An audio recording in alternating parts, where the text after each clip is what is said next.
Yo, what up? This is the Taking the Risk podcast, episode 6. I'm your host, Rich, affectionately known as DJ Rich, if you actually know me. Today, I'm joined by one of the young guns of the music industry, more specifically, the Northeast Ohio music industry. He's a new up-and-coming DJ. I think he's been professional for like 2 or 3 years now, somewhere in that realm. One of my friends, I don't like to say the mentor-mentee thing because that's just condescending and that's not what it is. It's I like to be more of a helping hand. But this is one of the people that I like to say that I take a close hand with, and he can correct me if I'm wrong. Please welcome to the podcast, Alby.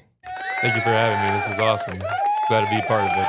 Yeah, I know you got it right. I got it right. You got it right. I didn't fuck it up. I love it. How are you doing today? Not too bad. How about yourself, man? I'm tired, per usual. Like, I literally just need to Really? get a shirt that says I'm tired because I'm literally always tired. You tell me every single time that I do some sort of gig with you, every single day. Yeah, literally. Okay. Every time you show up. I'm tired. Everybody's always asking me, like, yo, like, what's going on at home to make you always tired? And I'm just like, yo, I have fucking kids. Like, I have small kids. They just don't, they're relentless. They don't stop. Like you said, I'm a young gun, so I'll understand it one day, but not yet. So. Yeah, there we go. How was your drive down? It wasn't too bad. I mean, it's a little bit of an hour, but I don't know. The traffic's always annoying because there's always some sort of like a-hole driver, you know? So it's always like that. That's Ohio for you. I know, for real, honestly. It'd always be like that. Kicking off the podcast, for people who don't know, who is Alby? So honestly, to kind of put it simply, Alby is versatile and open format. And that's how I've always kind of been, in at least as a DJ, especially when I first started. I actually first started during COVID, surprisingly enough, because I mean, what else was I going to be able to do during that time? Like, we were just kind of locked in our home, right? Like, not doing nothing. So, when I was actually in a fraternity at Bowling Green, one of the guys that was a DJ on one of the bars down at that college town was basically like, "Hey, I'm selling my SB3 for $150, all the music. Like, someone take it and you can have everything. Just let me know."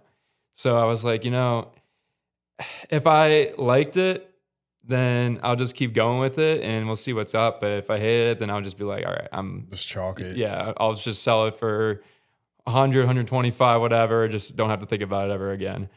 But the craziest thing is like the process on trying to learn everything was like kind of cool because, like I said, it was during COVID. So like I had no audience, like there was no pressure on trying to like do everything perfect. Yeah. So I got that time to really kind of like focus and kind of understand like the basics of everything. And then he also, the one thing that with that as well, he promised me a job if I got decent enough at it. So at his bar that he used to do. So I came back and I'm like, hey, I think I got good enough. Like, see what's up. And he goes like, hey, like, I'm just going to be honest with you right now. Like, COVID kind of took a hitting on us. Like, we can't really pay DJs right now. And I was like, that sucks. Like, that's kind of unfortunate. Yeah. But luckily enough, like, there was another group of bars down at Bowling Green, Nate and Wally, that actually was looking for at least like 1 or 2 more guys. Mm-hmm. And I tried out for them and they go, yeah, we'll keep you in mind. I gave them my info. And funny enough, the first gig I ever had was it was a gig where I was like just out like at a college party. Like, I'm just like having drinks and like thinking of it. I'm like, I'm going out that night. And I get a phone call and they go, it's actually my buddy that's a bouncer at the one bar. He goes, hey, like, what are you doing right now? I'm like at this house party. Like, what's going on? He goes, like, the DJ's screwing up right now. Like, I don't know what's going on. Get your equipment and get up here. And I'm like, all right, let's go. So I told my buddies, like a couple of my buddies I was with, I'm like, I got to go work apparently. So I finished out the night there, and they go, "All right, we like you. We're keeping you around." So Was that your first paid gig? yeah, yes, it was. Yeah, Damn it, that was one of my questions. yeah, I know it was. Sorry, I kind of No, you're did it ahead good. of time, but I got half the pay of what the original DJ was just for the first night because I did a half night. But after that, like, Is that when you realized like, yo, this is my thing? Like I can do something with this? it was crazy, yeah, because the first time I ever DJ'd at that place, like, I see people, like, actually vibing to everything that was playing, and it was kind of just, like, a surreal thing that, like, I didn't think, like, I was even that like, honestly, I didn't even think I was that good yet, like, and I wasn't, like, no, crazy DJ, like, I just started on Yeah. a on a basic controller and everything like that, but, like, it was really cool to, like, my first time ever being behind the decks at a club was, like, everyone was, like, Rocking. yeah, they were rocking with everything I had. It was kind of felt like a rare moment, honestly, to me. I don't know. Yeah, it's definitely rare in today's day and time because like a lot of the young party goers, they don't dance, they don't rock out, they don't it's very few and far between to say the least. Well, they used to. Yeah, I'll put it that way. they used to for sure. And it's crazy how recent when we say they used to, it's crazy how recent we mean by they used to, as in like Yeah. the last like 2 years ago is when it really shifted to this.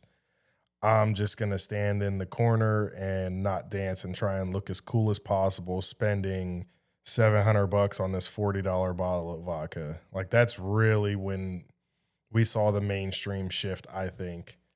Well, it was even, like, college clubs at the time too. Like, I remember when I first started, so it was in 2021 when I first started, and, Okay.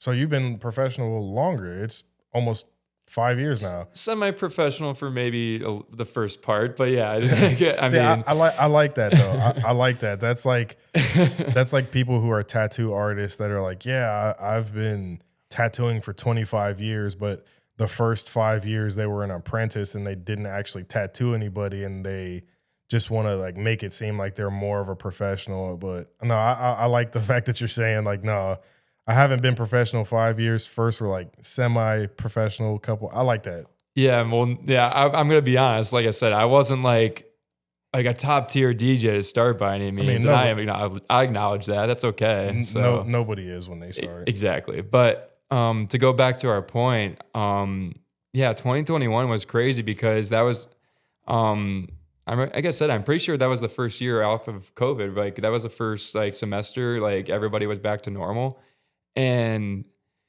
everybody's like still going out going crazy for a while because they have been like cooped up in their rooms for so long, like Yeah. they were ready to go out and very eager to do it. I had multiple nights where it was I remember it. So my first gig was at a place called Uptown Nightclub, Yeah. and that line wraps around the building, like, This is in Bowling Green? yes, Okay. so it wrapped around the building almost every night, like to start off. Yeah. But crazy enough, as the years went on, like I could see that kind of diminishing of the attendance at these places. Yeah. And my thought to it was like, I understand that I knew at the time that there was probably a reason that it was busy. A lot of those people came in because they were so eager to go out, but then that generation that was staying in kind of lost their social skills a little bit and were like, I'd rather, I don't know, stay home, play video games, smoke some smoke some something, Something. smoke some something. But Some za. yeah, some za. But I realize I think that's kind of what more they're interested in, especially with how the drink prices are and all that kind of stuff, cover charges, and just yeah, it did diminish after a while. It was kind of like an eye opening thing, honestly. Yeah, it's definitely like I've personally seen this before, not to this magnitude. Like this is the market's very bad right now. But it normally it'll swing with like the economy. Like it I always say like when the economy gets bad or like we're in quote unquote perilous times, the two things people always have money for are booze and guns. It never fails. Like the American public, they'll always find a way to get a beer and they'll always find a way to get a pistol. That's just like what That's I, like that's that's America right there, I guess. I don't know, booze and guns. That's that it's what I've noticed over the years, but like I think this time is especially bad around because number one, like you said, COVID, they lost that age group lost a lot of their social skills.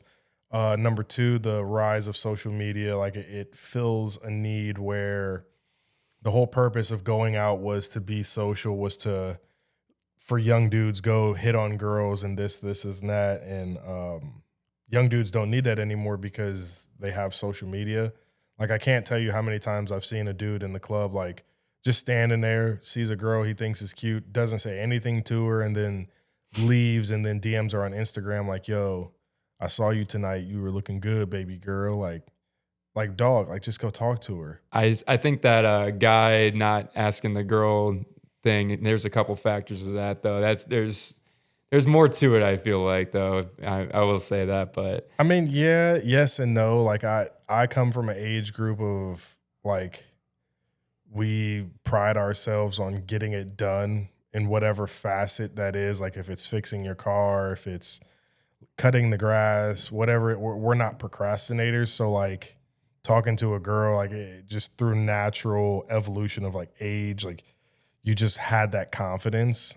I think that with guys being stuck in the house and on social media, they haven't built that confidence. I think that it'll slowly build the further we get away from COVID times. But as of right now, I think that that's a huge contributing factor. And then the main contributing factor is like everybody's so health conscious nowadays.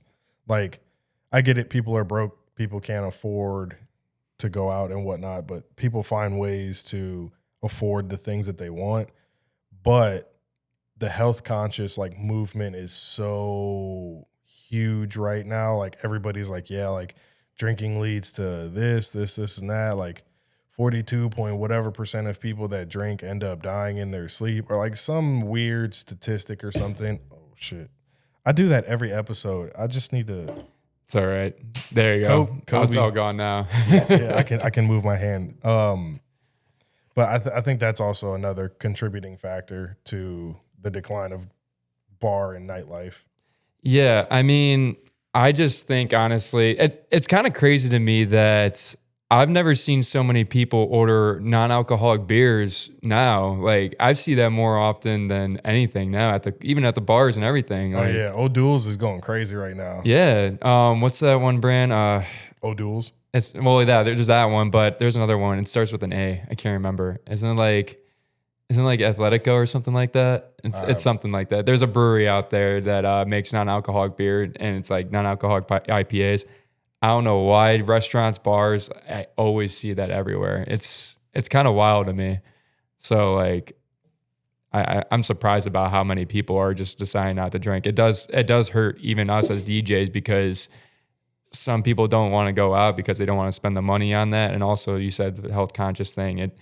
We got to get a crowd somehow. Like that helps a lot of the time too. I mean, yeah, it was part of the nuance and I don't think nuance is the right word. It was the part of it. It was part of the ambiance of going out. Like you're going to go listen to live music. You're going to go drink. Some people you're going to go get hammered. But it was just part of the going out culture. And I think that the culture can't survive replacing or doing away with one of the major aspects of it. Because also, too, to your point, drink sales are what partially contribute to entertainers' pay. Like it's directly nightclubs and bars. The DJs get paid from bar sales. Like it's not like we get a percentage. Some people do, but like the profits of drink sales are what pay DJs and shit. Like, I mean, there's cover charges, but even cover charges are rare nowadays. So like, I don't know.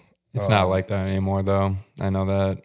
Yeah, it's a weird time we're moving into. Um, so I was gonna ask you what your first paid gig was, but you very kindly already explained that. So, what is being in the first 5 years of your career? What is a mistake that you made early on that you learned a very important lesson from? Ooh, that's a good one. Um, Shout out Chat GPT. yeah, for real.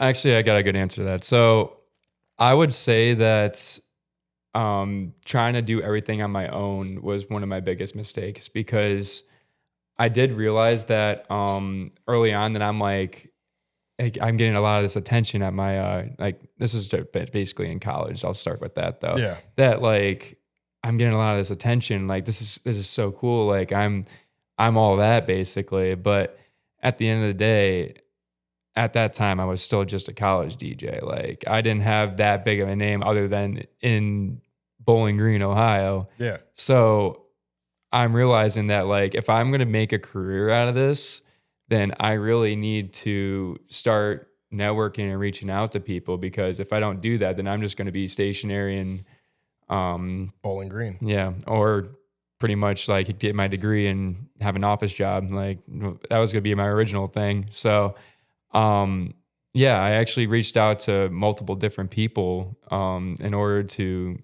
get to where I am. And that one of them obviously like over time included you Yeah. with some help, but like that helped boost everything. It was kind of like just a wild like realization moment. It's like the more that you're able to collab with people, the more that they're going to help you when you help them kind of thing. Yeah. Iron sharpens iron. Exactly. I can't remember what episode I talked about this in, but yeah, like if anybody ever tells you that they're 100% self-made, they're lying. There is no such thing as truly self-made. You cannot lay every brick by yourself.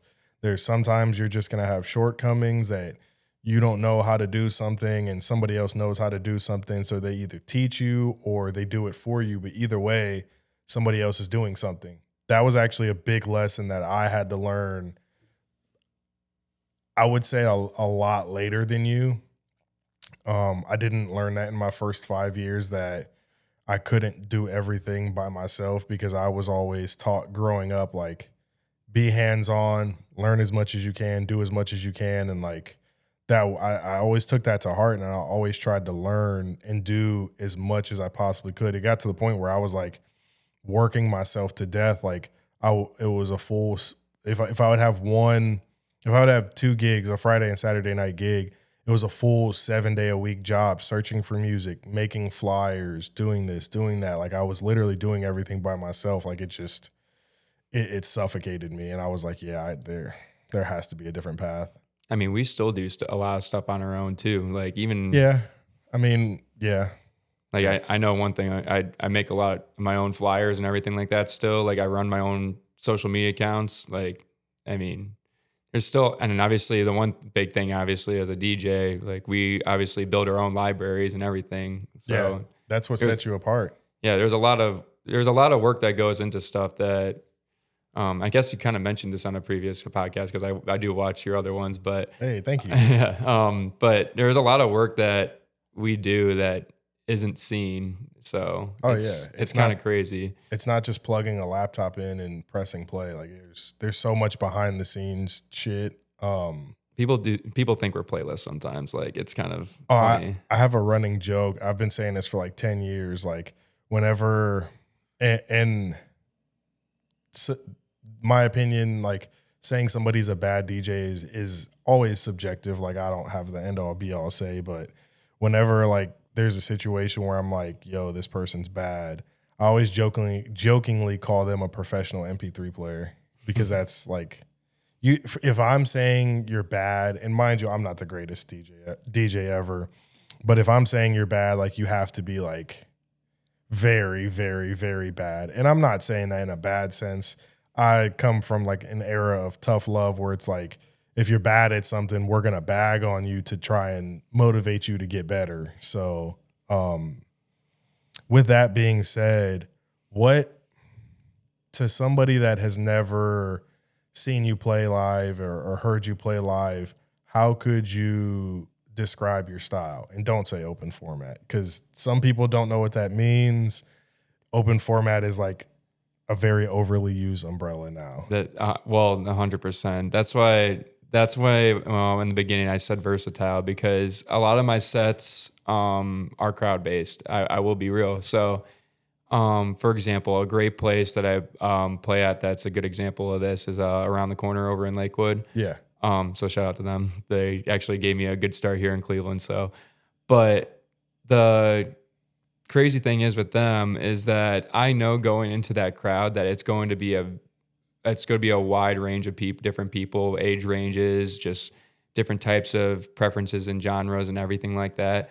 You can't go into places like that with a premeditated set. You need to be very adaptable. And the one thing that I'm very proud of with my library of music is that I consistently update it.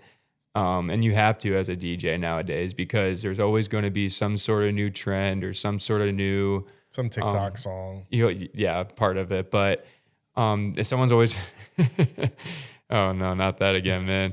But basically, yeah, it's kind of crazy how much you have to keep up with things, because you never know what's going to be next. But to describe my sets, yes, it's a very wide range of music most of the time, especially for any gig that requires to be open format, because I'm sure there's going to be many people that want to hear hip hop that night, or want to hear R&B that night, that want to hear some top 40 and some throwbacks, or even once in a while some EDM, because I like doing that too.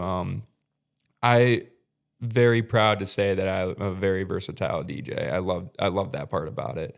I mean, to be honest with you, there was a time where that is how you had to be, because like coming into today's day and age, I've never seen so many genre specific DJs. Like right now, house music is like all the craze, and like you'll see guys who are like, yeah, I only play Afro house, or I only play tech house, like I only play this, I only play that.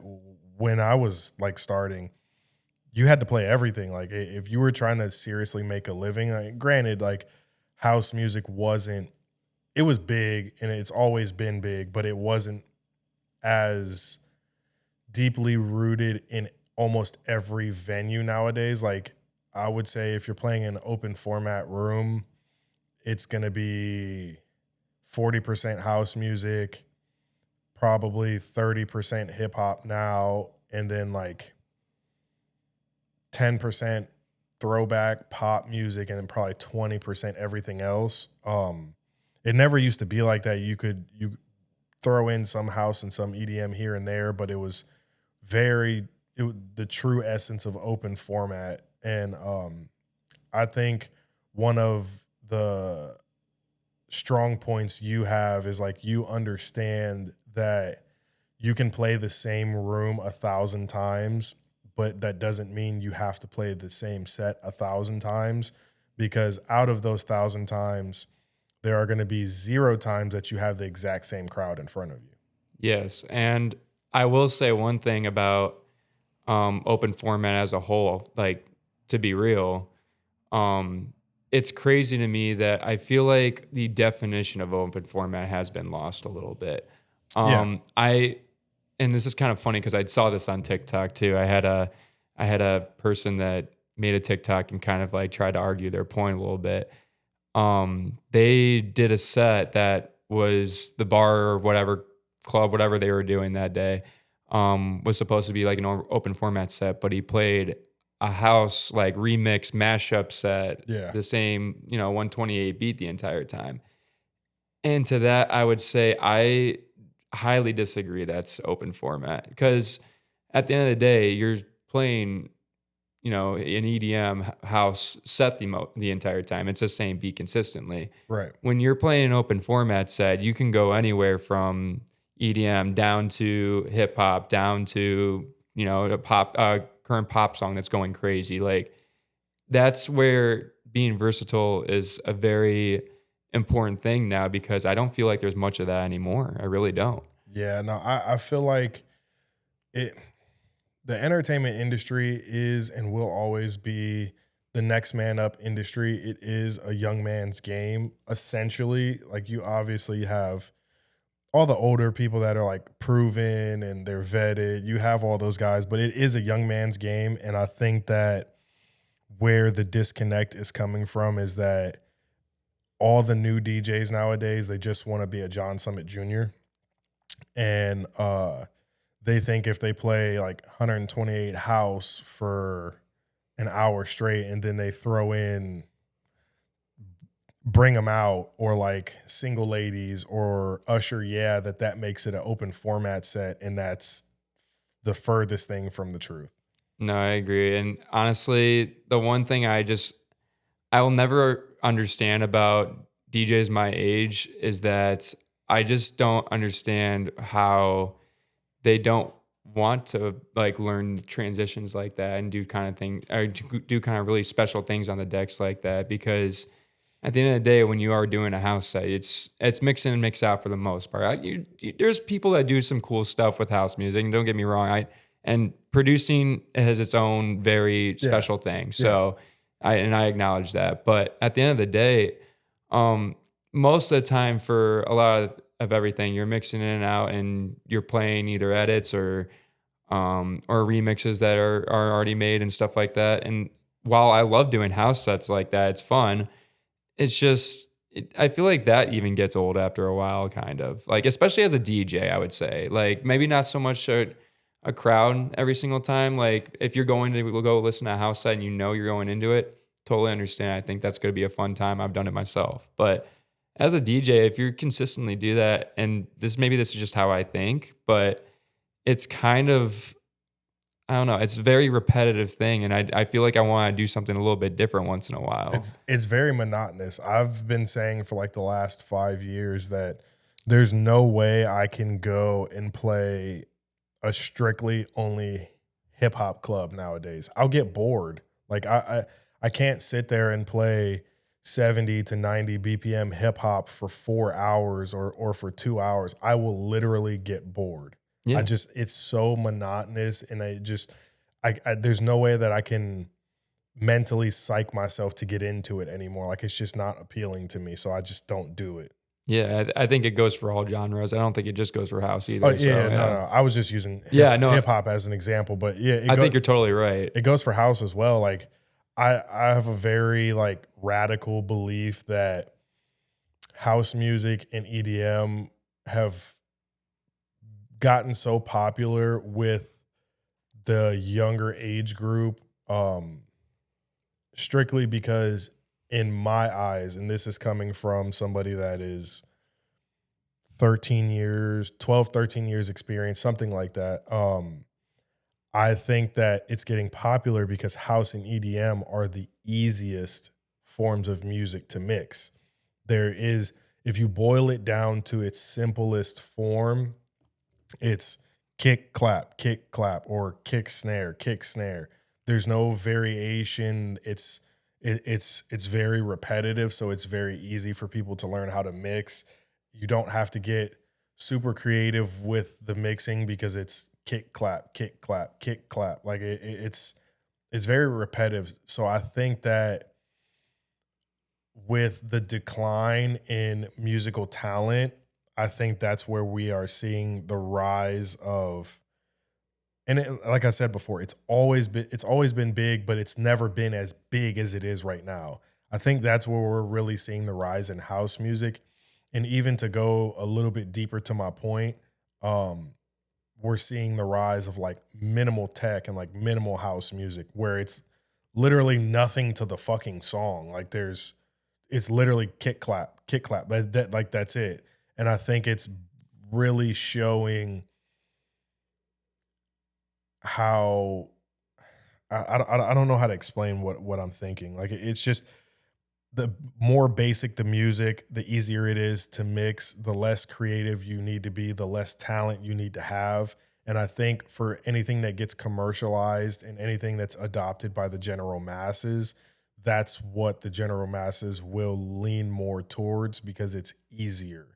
I Mhm. don't I don't see any new young DJs like, and not even young, to be honest. Anybody honestly under the age of like 28, I don't see any of them that are like crazy scratch DJs anymore. Like I was on that wave. Like when I first started, I wanted to be a craziest scratcher. Like I did all that, blah, blah, blah, learned the scratches, figured out that it wasn't useful in my market and my realm. And then like my views changed on what I wanted to be, what I wanted to, the areas I wanted to go. So I let it go. But I don't see any new scratch DJs. I don't see anybody that can actually like touch the platter in a meaningful way or touch the record in a meaningful way and do anything with it. Like I just don't see it. Well, the funny thing is like even me being a younger DJ in the industry, I still get like a lot of like DJs asking like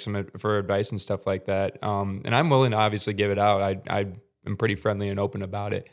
And the one thing I always tell DJs, no matter what they're going into, and most of the time, I'll be honest, it's most of the time they want to do house music, and that's okay. But most of the time, when they ask for advice like that, I give them the same thing every time. I'm like, learn how to be an open format DJ, Yeah. and that's not to say like you can throw some EDM in your sets, but you gotta know how to mix everything. Like, Yeah. and then that helps you go into an EDM set and kind of like think of even more creative ways in order to mix your music. I think it just helps in the end of the day. I just know that, at least for me personally, if I didn't become an open format DJ to start, that I don't think I would have been able to do a lot of the skills that I'm able to do now. Yeah, I can see that. I will say, like, historically speaking, I think the better EDM and house music DJs slash producers are the ones that started in open format or they started in hip hop. I think that they are 1,000 times better because they have seen both sides of the spectrum. They've seen, if you boil it down to its simplest form, they've seen how to mix with hip hop, tricks and things you can do with hip hop mixing, with pop music mixing, and they still translate that sometimes into house and EDM, and it gives them a different flair than the guys that have just only been house and EDM, and it sets them apart. Yeah, it really does. I think that's totally correct, actually. Yeah, So that's kind of cool. In a world full of like copy and paste culture, there has to be something that separates you for you to make waves or crash around and become different. And I truly think that that is one of the things. Like, I mean, even if you look at like big DJs, like DJ Snake, let's use him as an example because he's a very unbiased. I can use an unbiased argument for him. He's not American. He's not from America. I believe he's French. He is the only big stage EDM house music DJ that I see that uses turntables. Number one, he still uses turntables. He scratches, and how many years has he been popping now? How many years of longevity has he had versus guys that, and I'm not saying that that's what makes him better, but it's very clear that he had a start in hip hop music. And he saw the other side of the spectrum versus how many of the other guys do we see get popular for one summer, like house music DJs wise, they get popular for one summer because they had one viral song and fade out the next year. I mean, they're not actually party rocking. It's just the one song. I can't tell you the last time DJ Snake put out a song that was like like globally powerful. Like I honestly can't even name a DJ Snake song from the last 10 years. Like, Yeah, it's been a while. like it just like it. I mean, like it's there has to be something setting him apart, something that's like giving him the edge or the juice or the sauce or whatever you want to call it to where he's still different, to where he's still party rocking. I mean, I don't know, maybe I've gone too far left from what the original argument was, but I mean, it's something. I mean, you see some young guys like I've seen Knock 2 try and scratch, and he's not really scratching, but I mean, like he's really one of the only house guys or EDM guys, whatever you classify him as. Bass That house. bass For sure. house, yeah. He's one of those only guys that I've ever seen actually touch the platter and try and learn how to scratch. But even with him, if you've ever seen one of his live sets, he has a lot of hip hop esque influence. Like he'll He have does. hip hop drum breakdowns, and obviously they're like 128, 130 BPM, so like it still fits for him in the bass house music style. But even still, like I mean, he I wouldn't be surprised if he started in hip hop and then transitioned over to producing bass house and EDM. Well, fair enough, because you're talking to one of the bigger Knock 2 fans, so I'm gonna be honest. Like, So you should know more than me. yeah, I do. He does have a big like kind of like trap influence and all that kind of stuff too. So Yeah. like it all goes together pretty well. I love his music. I think I can't lie. I think that's been the most fun show I've ever been to, was him. Seen him in Detroit. That was really cool. So I love doing that. Yeah, I still feel like a piece of shit from this summer because you saw the Knock 2 flyer at Forward and you're like, yeah, don't book me on this day. I want to go to the show so bad, and then you bought a ticket and then I fucking forgot because it was like a month in advance. You told me, and then I put the schedule out and you're like, bro, like I said, don't book me, blah blah blah. And I'm like, oh fuck, man, like damn, I completely forgot. And then you're like, you know what, man, fuck it. I'd rather make the money. Well, I was also too new to bitch about it, so Oh, no.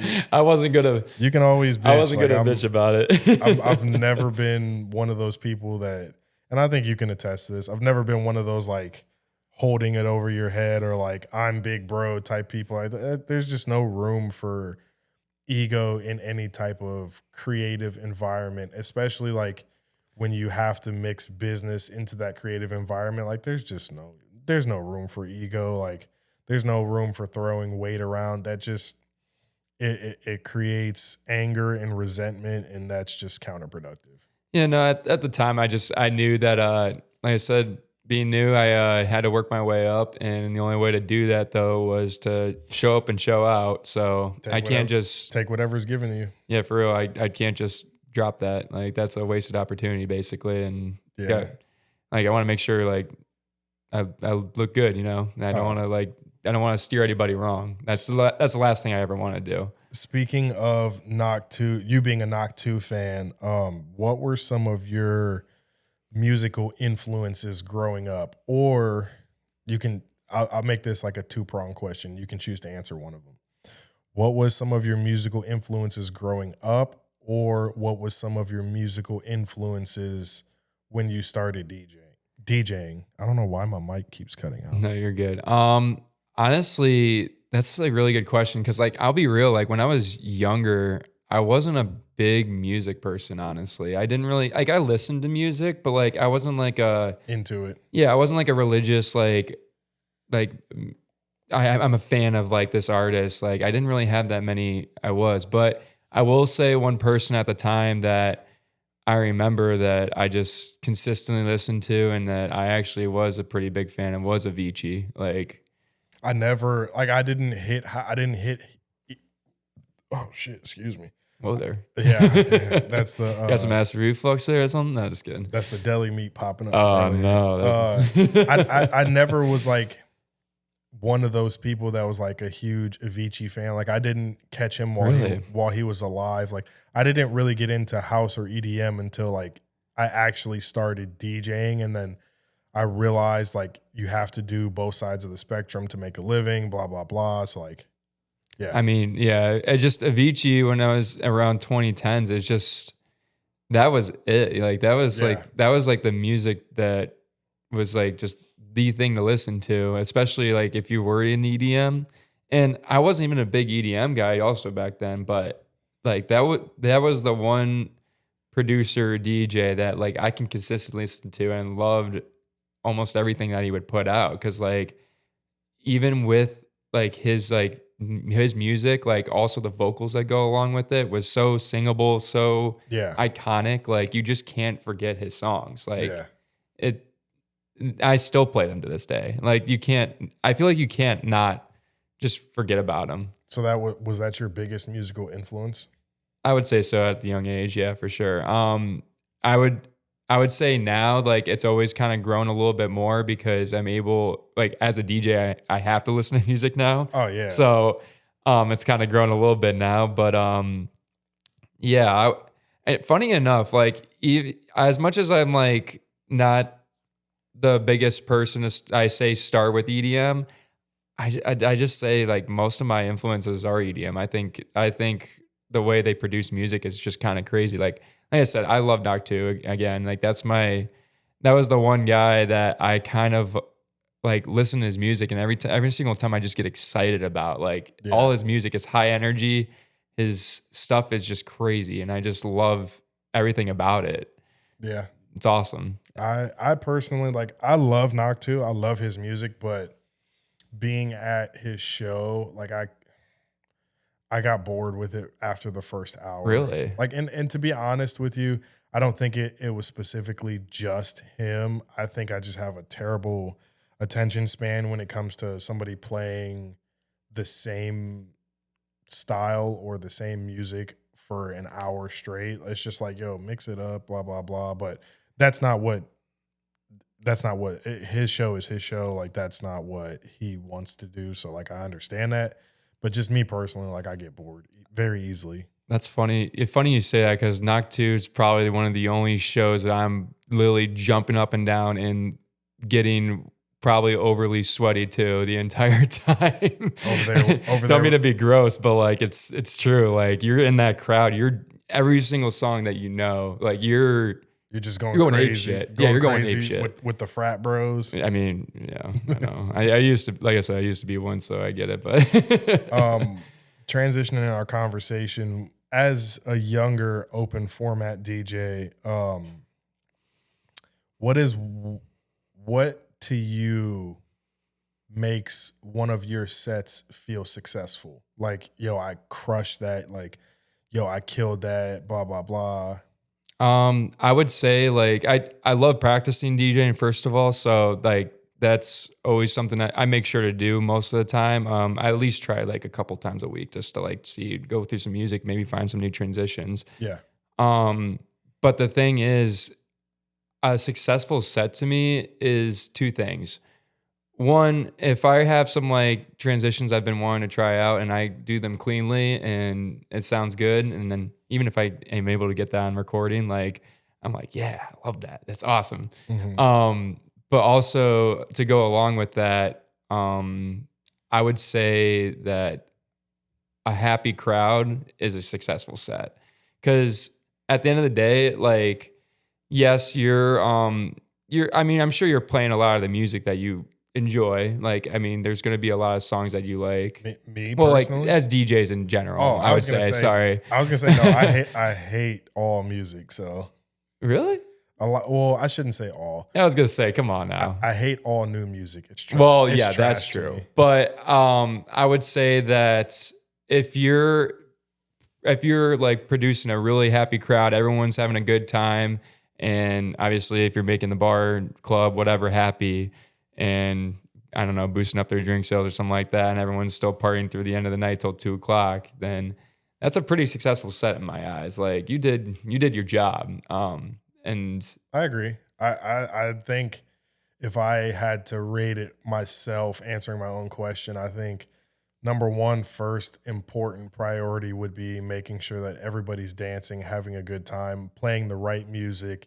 And then number two, obviously trying to help the bar, like make bar sales, boost bottle sales for the club, whatever, because those sales keep the lights on for another week and they keep another paycheck coming to my pocket. So yeah. And you work with those people. So like you want to like kind of help them out as much as you can too. Like, yeah, for sure. mean, I always make sure to like treat my bartenders nice and make sure that they, I don't know, they're having a good night. I always ask my bartenders at both like at Barley and ATC and stuff like that. I'm like, asking how they're doing and how their night is. I don't know. Sometimes they give your answer like they're tired and stuff. So I get it. Like our industry, it'd be like that. If a bartender's tired after their shift, that's a successful shift for Well, them. yeah, that is, well, I would say sometimes when it's slow, they get tired too. But yeah, I agree with that statement though, too. I totally agree with that.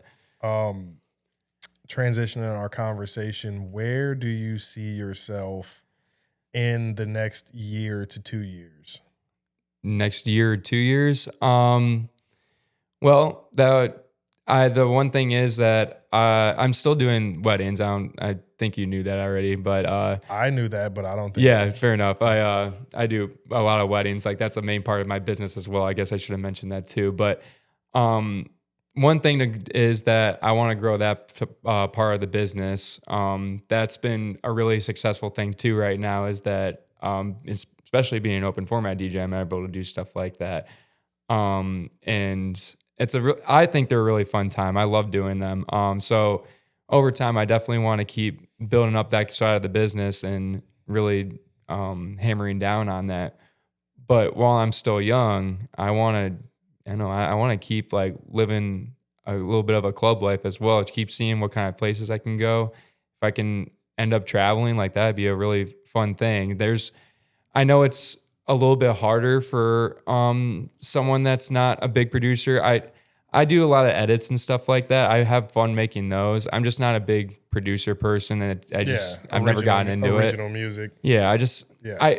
It's other people saying it's just I've never really gotten too much into it. It's not my thing.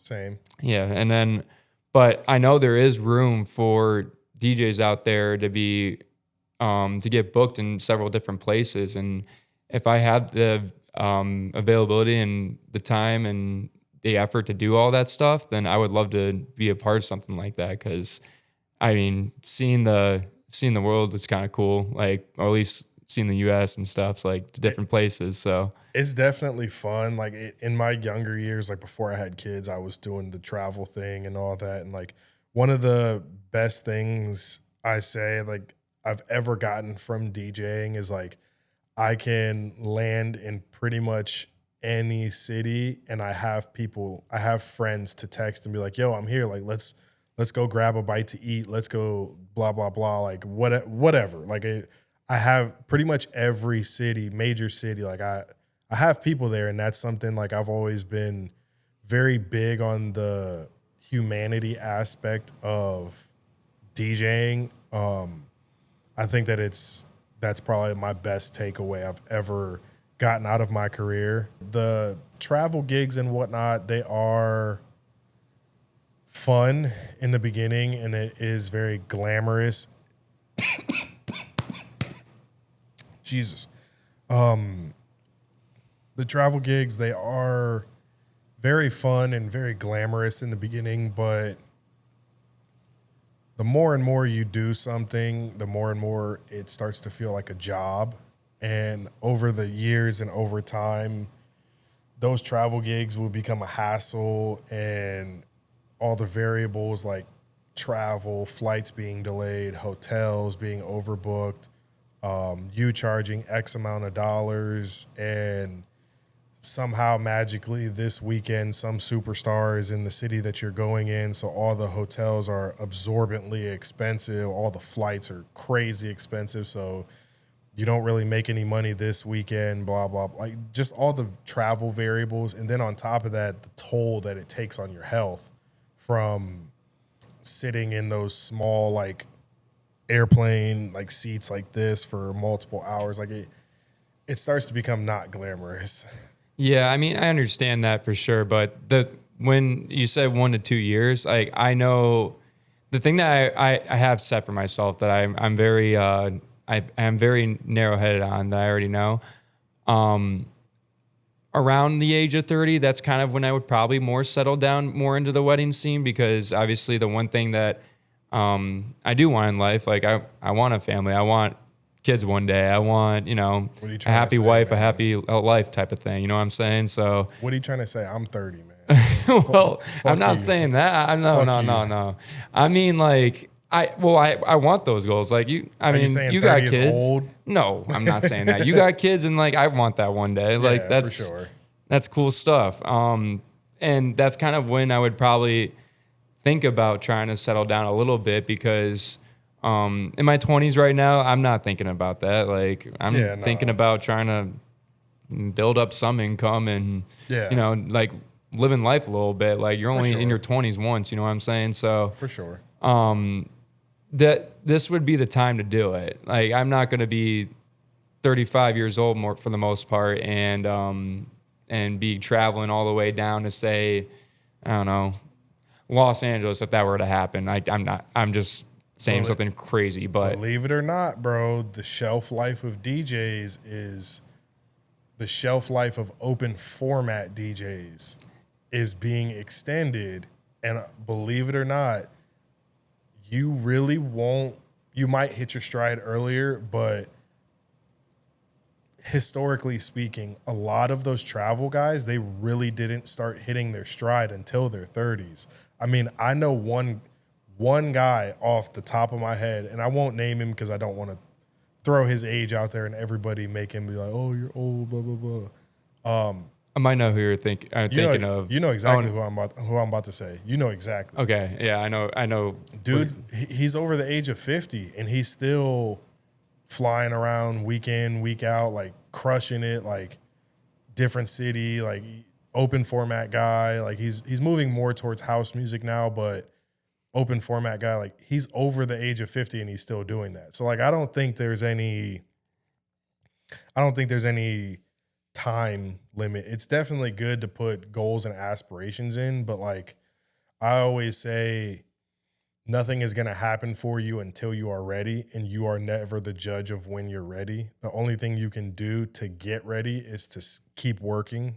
So like it might happen for you next year where you're crushing the game, making $5,000 a flight, going to go DJ clubs, being an open format DJ. It might happen next year. It might happen in 10 years. You never know. Like, so, but I think that's good. As far as like your wedding business, what do you see for that? Like, I obviously grow and scale it, but give me a little bit more detail on that. Yeah, so right now, I actually subcontract for a company called Ohio DJ Pros under Ryan Lehman. So shout out to him. Plug, He got what? And a plug. plug right there. But he actually gave me my start in the wedding scene because I funny enough, I reached out to him on a DM and I'm like, hey man, like let me know like how your business works. Like I admire it. I think it's awesome. Like maybe like we could sit down and have a chat. And he goes like, yeah, he just schedule one with me and I'm willing to have a phone call. Like, let's do it. And that's kind of where it all started about that because I was apprentice for him and now I subcontract weddings for him. So it's been going good with that. And I need to obviously, since I'm a younger wedding DJ, I need to still build up some repertoire. I still need to also build up a clientele. Right. Because like I said, this could be my third year of weddings, like being booked out. So I got a little bit of time first before I'm actually like go full forward into something. I want to keep building up reviews and keep building up like good times and everything like that. But yeah, like that's something that I'm kind of focusing on right now at the moment. But eventually, who knows? Like maybe one day I could have my own DJ company. That would be really cool. I'd be very open to that. And it all just depends, honestly. I never know what is going to be my future. No one does. Like there could be something at a 180 turn randomly. You never know. So you just kind of roll with the punches and keep like moving forward with everything. Honestly, you just Yeah. yeah, that's Just pretty much all it is. keep moving forward. Like it's, Shout out to Meet the Robinsons. You they, watch that movie? yeah. Yeah, there we go. You already know. It's funny because that's been like a major point of my life, not the movie, but the Yeah. phrase "keep moving forward." Like I was always taught like if things get hard, things get stressful, like just keep moving forward, do the best you can, and just keep going, keep going, keep going. Eventually, you'll get through it, and you'll get to sunnier days. Yeah. So like No. I really resonate with that. A question I asked somebody else in another interview, and I think it kind of pertains to you because you're kind of in the same boat as him. You're on the younger side of things in an industry that is led by people with years, 10, 15, 20 years of more experience under their belt than you. I'll ask you the same question I asked him because it pertained to photography in his sense, but in your sense, this is more so DJing, wedding industry, business, all like that. How do you navigate and keep confidence in what you're doing going through a business where it seems like everybody has got so much ground already covered on you? Well, I really honestly think I do have a major advantage, believe it or not, than a lot of other people in the wedding industry, and I'll tell you why. I don't know anybody in the Cleveland area that's as young as me, that's doing the amount of weddings that I'm do. And if I'm wrong, that's totally okay. I would love to meet them because I would love to connect. But I have not met anybody that to the extent of that. And everybody usually kind of thinks of like wedding DJs as usually a little bit older. And I really do feel like when I'm able to be in a or do a wedding couple, or I'm sorry, do a wedding for a couple, excuse me, um, I'm able to relate to them a lot more. I feel like it's kind of a cool thing. I'm kind of able to relate to because a lot of the people that are getting married are around my age. Like Yeah. that's the cool thing. Yeah. I'm already getting I'm already getting people asking, like clients asking that I've known from like college or I've known from like just living around here that they're getting married and they need a wedding DJ. And I'm like, I got you. yeah, it's kind of cool that like I'm able to get those, I'm able to get those clients probably before anybody else because they just know that I'm a DJ around their age and they're like, shit, let's just hire Alby. Yeah. Like it's kind of easy that way. So I really do think like I'm starting at a great time compared to possibly a lot of other people.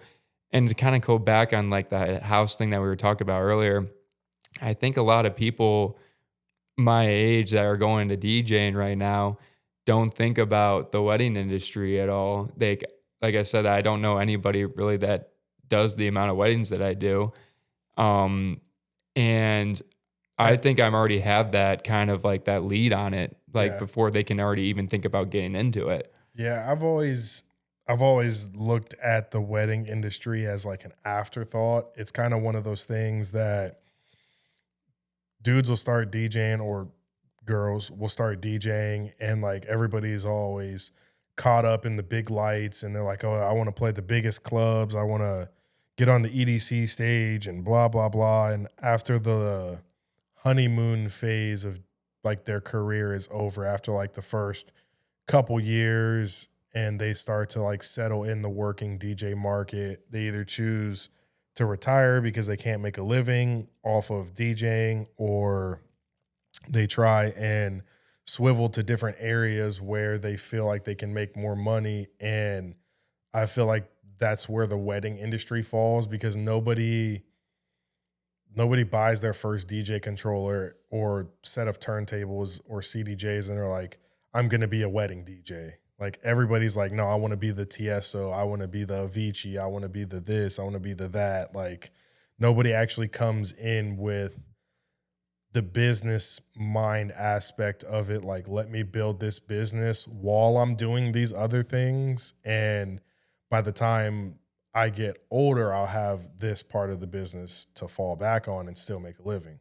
Which is such a shame, honestly, because I can't lie. Some of my favorite gigs have been weddings. Like it's kind of like a cool Favorite in what way? Money, or favorite as in like multiple ways, actually. favorite as in money, or like favorite as in the crowd that was in Well, front of you? obviously, like we do get paid more as wedding DJs, like we do. But also just like I've been to wedding or I've DJ weddings that are more of a party than some of the nightclubs I've been able to play. Yeah. Like it really has. It's crazy. Like they'll invite 300 people and go crazy the entire night from till 12 o'clock or 12 o'clock. Yeah. And yeah, I get home sooner also from a wedding than I do a nightclub most of the time. So If the loadout isn't atrocious, mine isn't too bad. Like that's the good thing. So I've had some wedding venues, and I won't name any, but there was the worst loadout I've ever had. Well, there's two.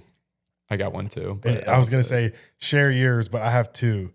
The two worst loadouts I've ever had in my entire career. The overall worst loadout was it was load in and load out. It was a venue downtown Akron. It's a very popular venue for like school dances, weddings, whatnot. It's a very old building. Like it was probably one of the first buildings built downtown Akron. I was doing a wedding, and magically that day, their elevators weren't working, and the wedding was on the 4th floor. I had to carry all of my equipment up and down those steps. Terrible. And then to take it even a step further, after I set everything up and whatnot, we get through dinner, we get through the meat and potatoes of the reception, and we get to open dance. And like first 20 minutes, like I'm playing like some high energy EDM song, and I'm like ready for them to like shoot the cannon off, blah, blah, blah. Get on the mic, 1, 2, 3. Bride goes to shoot the cannon. Nothing comes out of it. My tank was empty. Fuck. I had to run down 4 flights of steps in the middle of my wedding, throw another tank, CO2 tank on my shoulder, run it up. I had to do that 3 times. All my tanks were empty. So that was like the number one worst load in and load out. The second worst load in and load out, I was playing a wedding. It was in Port Clinton. It was at like some historical winery or something. I cannot find what the winery is called. I have to look back through like my old contracts and whatnot to figure it out. But the reception was outside.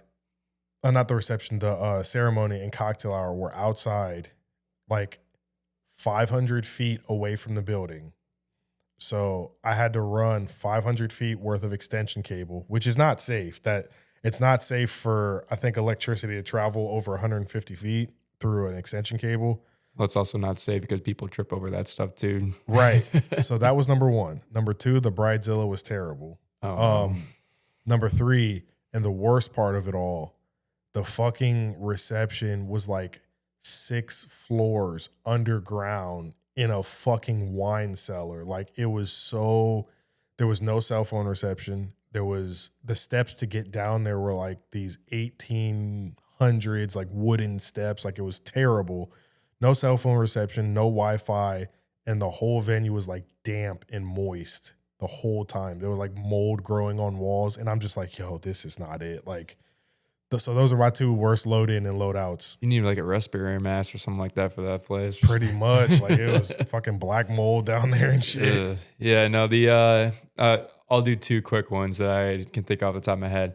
I had to do a hotel in Cleveland, and I'm telling you right now, like it was during the winter, and it was horrible trying to navigate that place. If I didn't have a staff member to try to tell me how the route to get through that whole entire maze of a building, like I would have been so lost. And also, thank God I had an assistant that day. But funny enough, the elevator broke too right before we were about to get in. Someone was stuck in there, so we were like, "Well, shit! Thank God we avoided that." Yeah. But yeah, that was a very bad one. And then I guess this is I guess a load in, load out. And usually this place isn't too bad, honestly. I haven't had too much of an issue there before, but I had a wedding there at this specific place. And so they have their venue separated in 2 different spots. So they have like the ceremony cocktail area, which is like one part of the property. And then they have the reception, which is another part of the property. All right.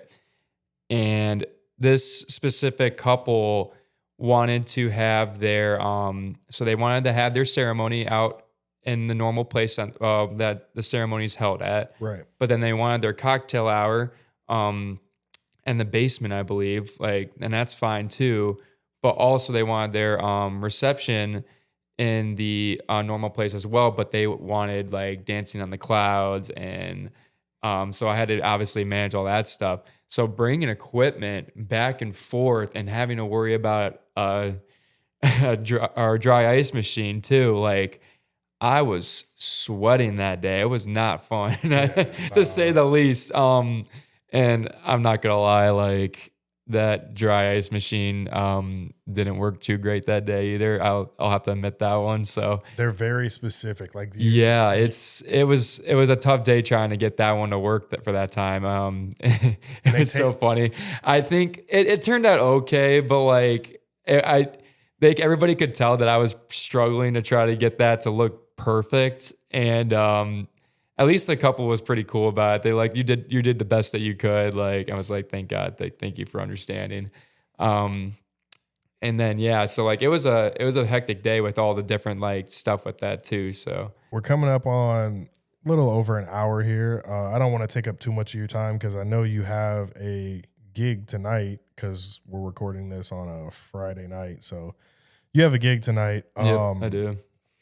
Wrapping up here, we talked about like your weddings and your business and everything, where you see yourself in the next couple years. What is, and this will be my last question for the interview, what is your end all be all goal for the non-wedding, non-private event side of your career? So like the nightlife industry and everything like that? Yeah, nightlife, festivals, producing. If I could have an end all goal, one, it would be to build a huge following for the DJing that I do.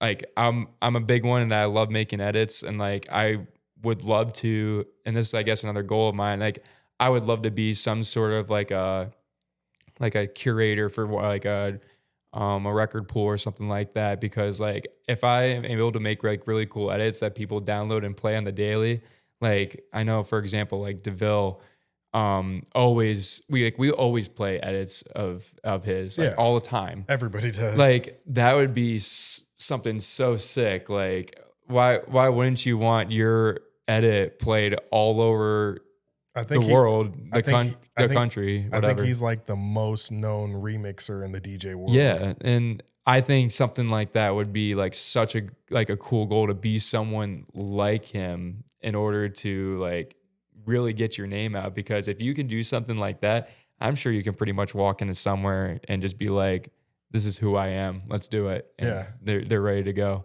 Yeah, I definitely see that. So like I mean, I know it's kind of like a broad goal, but like to be someone like that would be a huge goal of mine, because it's very attainable. It is very obtainable. I mean, you just kind of got to have a creative mind with it all, and got to have some tracks that everybody will want to play almost every night. Because I know for a fact, like for example, with DeVille's stuff, or I know another one that I play a lot, even Steve and stuff, like they make stuff that I can consistently know I could play on almost every night that I do, because it just fits within my sets all the time. So like I want to make stuff like that. Speaking towards the creativity, you actually put out an edit. I think it was like a day or two ago of John Summit's new song. I like that. It was really good. Appreciate it. It was Travis Scott Fiend over John Lights Summit's Go Out. Lights Go Out. Yeah, I wanted. The funniest thing was I knew immediately that was going to be a trend, be a thing, and it starting is to be.